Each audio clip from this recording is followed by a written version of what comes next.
So you wake up flat on your back, and the first thing you notice is that you're inside a stone box. Not a bed, not a couch, a box made of rock with chains on it. Okay, that's not a great way to start a morning. You blink a couple times, and there's this dull red light bleeding through cracks in the lid, and somewhere far off, an alarm is going absolutely feral. That specific kind of alarm that says, everyone who could turn me off is dead. And honestly, your first thought isn't panic. Your first thought is, how did I get in here? Desitai, which is a very reasonable question and one that nobody is around to answer. So you do the natural thing. You push, the lid does not budge, you push harder, and there's this scrape, and the chains snap like they were never even trying, and the whole slab flips off and clatters to the floor. And you sit up and you look at your hands, and here's where it gets weird. Those are not your hands. Those are big hands, armored hands. You're wearing this green metal suit that hums faintly, like it's alive, like it's got opinions. There's this warm energy running through it, buzzing along your arms, and some part of your brain that you don't remember installing just goes, ah yes, Argent energy. Obviously, you have no idea what that means, but the suit does, and apparently that's enough. So you stand up, you're on Mars, you can tell because there's a window, and outside the window is that specific orange nightmare desert that only Mars has, and floating in the sky is a facility that says UAC on it in big corporate letters, and the room you're in is trashed, scorch marks, broken screens, and casually in the corner, there is a demon. Now, I want to be clear, you are not a demon guy. You have never fought a demon. You don't even like confrontation. But the thing turns and looks at you, and it makes this sound, this little startled screech. And then it does something you did not expect. It backs up. The demon is scared of you. You look behind you to see if there's something scarier standing there. Nope, just a wall. It's you. You are the scary thing. And that's when the memories start leaking in. Not all at once, just fragments, flashes. You remember a war, a place called Argent de Nur. You remember an army of knights in silver armor. And you remember losing. And you remember that when hell thought it had won, you got back up. You always got back up. They have a name for you. You didn't pick it, but you've earned it. The Hellwalker. Okay, sure, that's a cool name. You'll take it. So the demon lunges because it's a demon and courage is dumb, and your body just handles it. You don't even think. Your fist goes forward and the demon goes away. Like structurally away.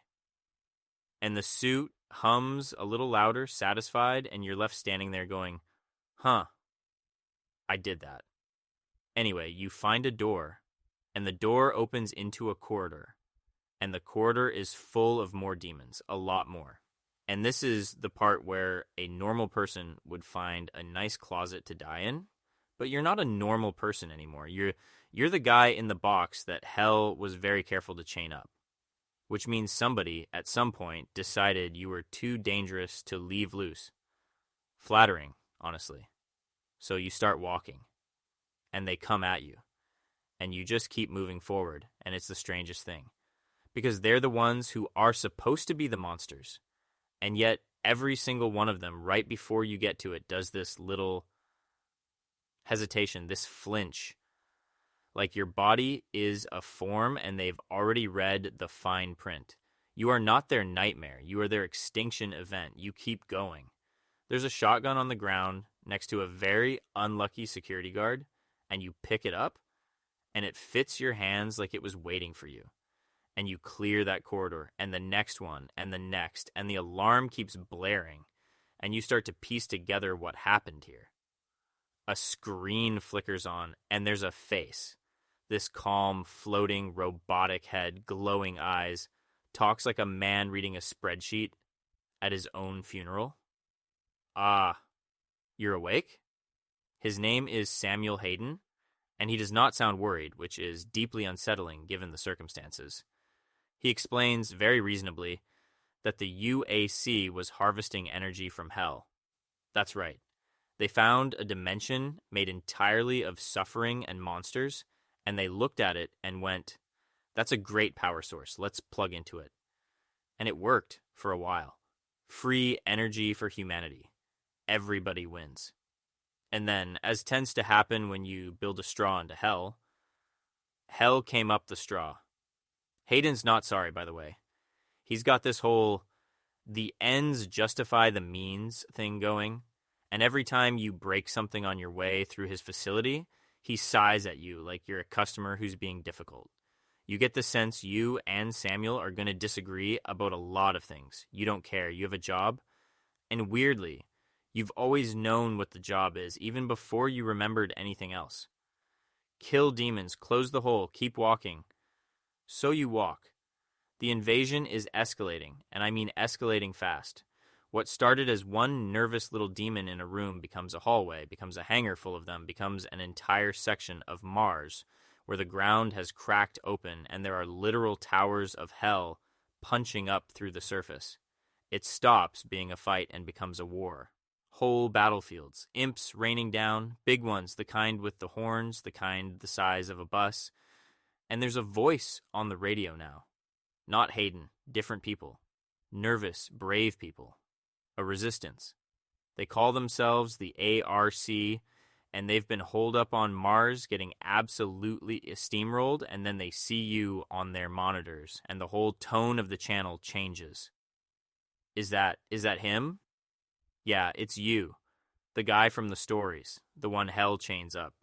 And here's the thing that surprises you most, and it's the one thing I want you to sit with. You'd think that being the walking end of everything, being the thing demons run from, you'd think it comes from rage. You'd think you'd be furious. You're not.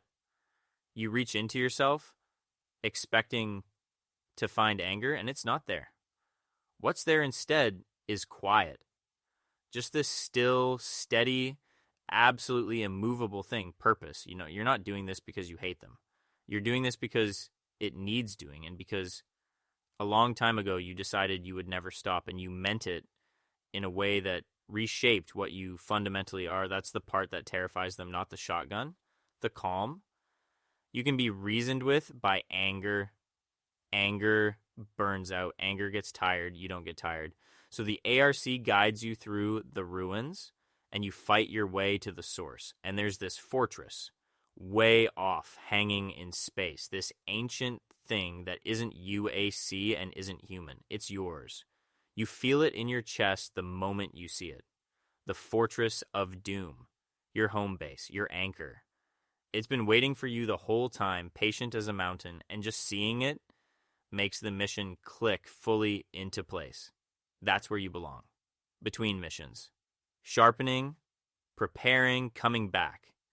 And then you find out where the real problem is, and of course, it's not on Mars. Mars is the porch. The house is hell itself. And Hayden, in his flat little accountant voice, basically tells you that the only way to stop the invasion is to go to the source, and that going to the source means walking directly into hell. Voluntarily. And you know what? You barely break stride. Because you remember now. You remember that they made you. That's the wild part. The Seraphim, this ancient being, took a broken soldier and put him in something called the Divinity Machine. And it burned everything soft and hesitant out of you and left behind pure, refined, tempered purpose. They made you into the one thing hell could not build a counter for. You are the Sentinel's legacy. The last one standing. The promise that got kept. So you go. You step through and the sky turns to fire and bone, and you're in hell now, walking across a landscape that hates you personally, and demons are pouring out of everything, and it's overwhelming, it's endless, it goes on past the horizon in every direction. And you look at all of it, this infinite, boiling, unkillable ocean of monsters, and you feel this little flicker of something that is almost like a smile. Because here's the joke hell never got. Here's the thing they didn't factor in when they measured you. Yeah, they're infinite, sure. There will always be more. Kill 1,000, 10,000, 1,000,000, and there'll be more. crawling up out of the dark tomorrow. Hell doesn't run out. That's the whole point of hell. But you don't run out either. That's the standoff at the center of all of it. Two infinities staring each other down. One of them is made of hunger and hate, and it will never stop coming. And the other one is you, one guy in a box on Mars, who decided a long time ago that stopping was not on the table. So you raise the shotgun, and you take a step forward. And hell, for all its endless armies, does the same thing that first little demon did in that trashed room. It flinches, and you just keep walking. Because the war never ends, and neither do you, and honestly, at this point, you wouldn't have it any other way.